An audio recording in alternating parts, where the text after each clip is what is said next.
Aujourd'hui, on va répondre à la question « Qu'est-ce qu'on mange ce soir ?» C'est une question qu'on a un peu tous les jours. Et aujourd'hui, les réponses qu'on va apporter, c'est très simple. On va faire du crispy rice et on va faire une omelette gourmande. On va s'attaquer au riz. Alors le riz à sushi, c'est un peu technico-technique. Vous voyez un peu les éléments qui vont venir quand même nous aider là-dessus. Donc on a du riz, on a du vinaigre de riz.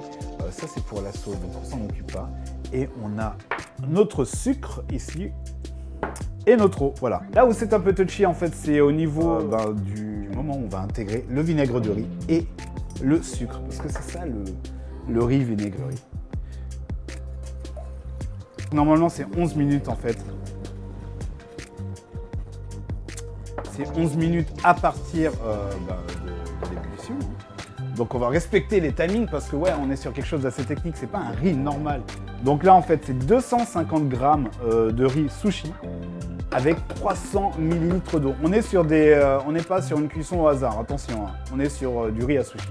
Ce que je vais faire, c'est que je vais mettre ça au micro-ondes, les amis, pour le faire chauffer un peu, pour que la dissolution du sucre soit un peu plus rapide. Ça va très vite, faut bien mélanger, faut faire bien attention. Plutôt bon au niveau du mélange, c'est assez direct. C'est ce qui va donner un goût assez cool quand même à notre riz, notre riz vinaigré du coup. Donc on est sur une pièce du poissonnier, en effet. Ça, il va falloir qu'on le découpe en cubes. Jusqu'à là, ça va. On est capable de faire ça parce que c'est dans nos corps, on est d'accord. On a le niveau pour ce genre d'opération. Donc voilà, je prends mon morceau de thon. Ok, voilà. Donc là, on enlève le riz du feu. On le couvre pendant quelques instants. Et on attend la fin de la cuisson. Alors attendez, ça, on va le mettre dans un saladier, voilà. Tranquillement. Ici, alors on va prendre lequel? Celui-là m'a l'air pas mal du tout, hein. Est-ce que vous êtes fan d'avocat? La question du jour. Est-ce que vous êtes fan d'avocat? On va sortir ma planche maîtresse, je l'adore, c'est la planche que j'adore utiliser, je sais pas pourquoi, mais voilà, on a des habitudes, on se refait pas. Je vérifie le vinaigre qui est toujours chaud. C'est quoi les recettes que tu aimes le plus faire personnellement? Honnêtement, les recettes que j'aime le plus faire personnellement, c'est les recettes que j'ai vues la semaine dernière, c'est le risotto.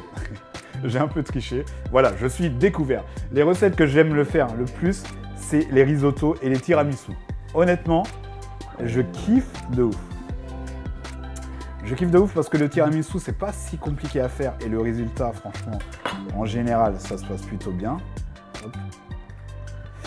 Et alors, je sais pas si vous avez vu la petite technique pour retirer le noyau. En fait, vous mettez votre lame dedans, normalement ça passe et vous avez juste à retirer le noyau. Ça vient tout seul normalement. Ok, on va s'occuper de ça. Donc, pour enlever aussi l'avocat facilement, moi je passe par une cuillère. Chez Féric, le tiramisu à la framboise était trop bien. Ouais. Merci beaucoup. Franchement, le tiramisu, ça passe à chaque fois de ouf. Pour enlever mon avocat, je passe par la cuillère. C'est le meilleur moyen que j'ai trouvé pour éviter d'abîmer trop la chair. Voilà. Alors, il y a plusieurs solutions. Soit vous voulez faire des tranches. Vous voyez, normalement, l'avocat sort assez facilement quand vous passez avec la cuillère. Avec la fourchette, c'est un peu plus compliqué, j'avoue. Mais voilà. Donc, on va s'occuper des avocats. On va faire des belles petites tranches. Je vais juste éliminer ça. Hop, on y va. Ouais, donc, let's go. N'hésite pas. Là, je fais mes tranches. Alors, je fais mes tranches d'avocat. On va faire plusieurs solutions. On va faire avec des tranches d'avocat. Là, le problème, c'est que mon avocat est bien fait quand même. Donc, du coup, pour faire des tranches fines, c'est un peu compliqué. Parce que plus il est mûr, plus c'est compliqué de faire des tranches fines et qui se tiennent. Donc, voilà. On verra ce que ça donne. Et on va faire une solution peut-être avec un avocat plus une petite préparation. Alors, je vais juste finaliser mes tranches d'avocat. Voilà.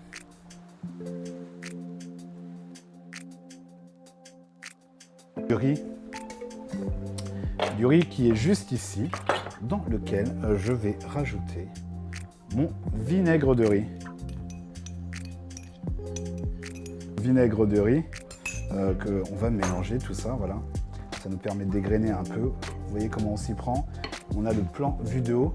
Ça sent super bon. Donc voilà, on va prendre notre papier film. Il est ici. Le papier film colle bien au fond, voilà. Comme ça nous permettra d'avoir un riz qui sera facile, on va dire, à démouler. Hein. Pour la suite, on tapisse bien notre plat. Hein. Parce que le but, c'est que ça se démoule d'un seul coup et qu'on n'ait pas de problème, voilà, qu'on ne lutte pas avec le riz qui soit formé directement. Donc là, on met notre riz, on tapisse bien le tout. Vous voyez, en fait, ça va correspondre tout à fait à la surface. À croire que c'était préparé quand même. Hein. Ça fait plaisir. Donc voilà, on a notre riz comme ça. On va tapoter. Alors, on va essayer d'avoir cette épaisseur à peu près. Allez, on est parti sur une épaisseur d'à peu près 2 cm, 3 cm. Vers là, si possible. On va voir ce qu'il est possible de faire. Hein. Donc, il faut vraiment que ça soit bien. Et donc, d'où l'importance que votre riz soit un peu collant. Parce que s'il est trop, comment dire, désolidarisé, eh ben, on n'arrivera pas à avoir la forme qu'on veut. Parce que la troisième étape, et c'est l'étape quand même qu'on kiffe le plus, c'est la friture, les amis. C'est la friture. OK. Et c'est très, très satisfaisant à faire. Donc, on est parti pour le frigo. Allez, pour à peu près une demi-heure. Allez, on va le faire en entier, celui-là.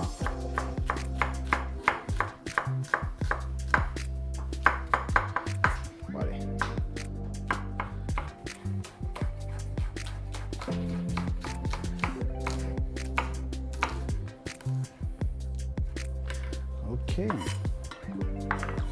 Notre thon qui attend avec impatience de passer à la sauce. Donc, on a taillé le thon, on a les avocats, on a émincé l'oignon. Et donc, on va prendre notre citron vert. Voilà. Ici, on a un citron vert.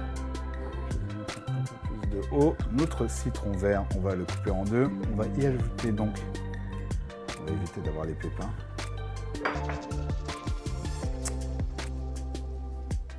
Le jus d'un citron vert. Alors d'habitude, je prends une fourchette quand même pour avoir tout ce qu'il y a à l'intérieur. Parce qu'on ne veut pas en louper, quoi. On veut utiliser tout le fruit. Donc voilà, on y va. Je ne sais pas si vous voyez comment je fais. Je vais vous montrer un peu plus sur le côté. Voilà. En fait, ce que je fais, c'est que je prends ma fourchette comme ça pour m'aider à aller chercher le jus à l'intérieur. Pour que ça soit plus facile aussi, hein. Ça facilite grandement l'opération. Notre sauce aigre douce, sriracha, vous voyez bien là, notre mayonnaise. Et on a 5 gouttes d'huile de sésame. Parce que l'huile de sésame, oh, ça envoie direct. Voilà, donc on va rajouter tout le reste. Donc là, j'ai ma sauce aigre douce. On rajoute délicatement. Voilà. On met ça sur le côté. On mélange encore. Ensuite, alors ça, c'est si vous aimez quand c'est relevé. Est-ce que vous aimez quand c'est relevé? C'est notre sauce, sriracha. Donc, on va en mettre un petit peu pour le sport. Voilà. Vous n'êtes pas obligé d'en mettre beaucoup, hein. Et là, déjà, c'est pas mal. Voilà, on mélange. Ensuite, on n'a plus qu'à rajouter notre mayonnaise. Et là, on y va. Hein. Boum.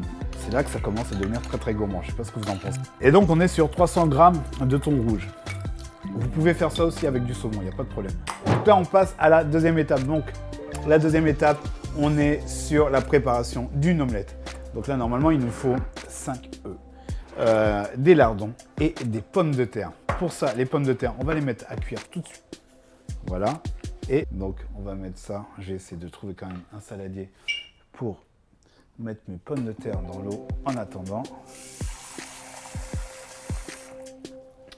Le but de tout ça, ça va être de les mettre, on va les mettre à cuire ensuite à la vapeur. On va les faire revenir. Et après, eh bien, on n'aura plus qu'à... En fait, ça, c'est vraiment l'étape la plus compliquée de cette recette. Vous n'avez qu'à voir, au niveau de la complication, là, franchement, on est sur 2 recettes qui sont assez simples. Et après, on a juste à rajouter nos œufs. Et on a notre fameuse omelette gourmande. Donc, c'est pommes de terre. Et ce qui est bien, donc par rapport à ce que je vous disais au début du live, ce qui est bien avec cette omelette gourmande, c'est que dans gourmande, on peut rajouter plusieurs choses. Donc, si vous avez du fromage qui traîne, et le fromage est l'ami un peu de tous les plats, hein, sauf des desserts, on est d'accord, mais c'est un peu l'ami de tous les plats. Et du coup, il n'y a pas de problème d'embrouille et tout. Ça se marie généralement assez bien. Donc, on va s'occuper de ça. On va essayer de faire des cubes qui ont à peu près la même taille. À peu près, hein. Voilà. C'est pour ça que c'est plus facile d'avoir des, des grosses pommes de terre. Ça vous permet d'avoir un calibre assez, égal.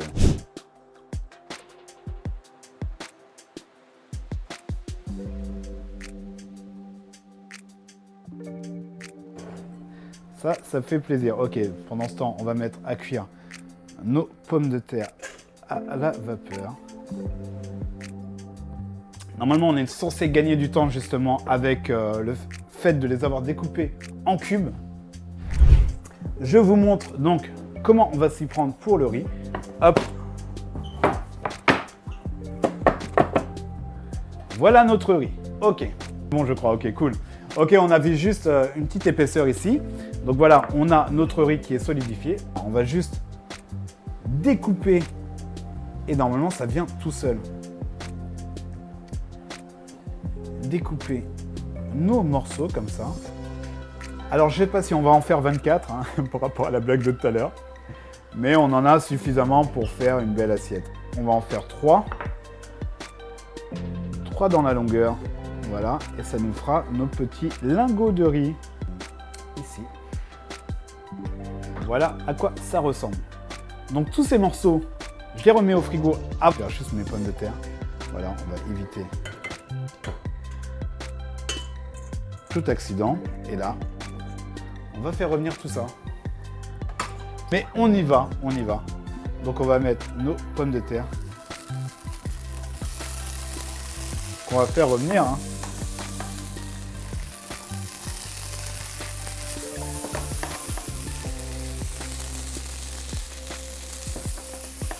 On va faire revenir ça à peu près, normalement, allez, 10 minutes.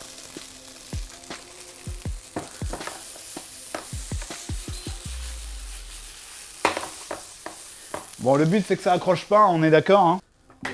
Alors, mes œufs, je les casse sur la table plutôt que sur le bord du plat pour éviter, justement, d'avoir des morceaux de coquille dans ma préparation.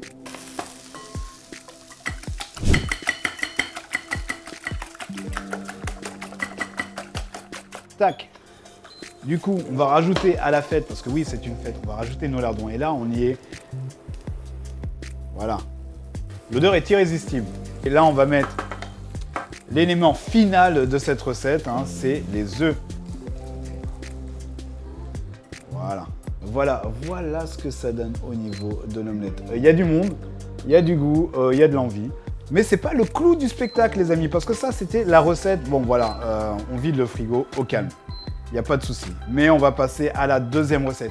Alors, on est sur notre omelette gourmande. Voilà. Pour notre crispy rice, voilà, on a fait cuire du riz à sushi. On l'a refroidi, il s'est consolidé et on l'a découpé en petits lingots. C'est parti. Donc, mettons celle-ci en place. On arrive là. Hop. On peut commencer à faire un essai quand même, juste pour voir. Voilà. On va voir ce que ça donne. Est-ce que ça prend? Ça va beaucoup plus vite sur les prochaines. Sur celles qui viennent juste après. Voilà, je vais en mettre une quatrième. Voilà, nous avons nos éléments. On va les dresser comme ça, on va faire un essai déjà, hein, pour voir. Donc on va prendre nos tranches.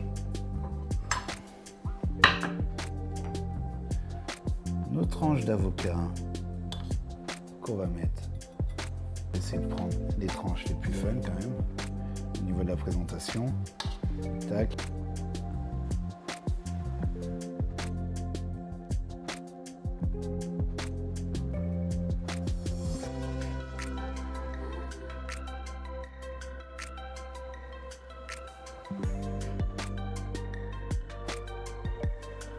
Et voilà. Et voilà, nous, c'est on va en mettre un peu plus autour, histoire de, voilà, c'est la décoration. Et on va faire place nette à tout ça, les amis.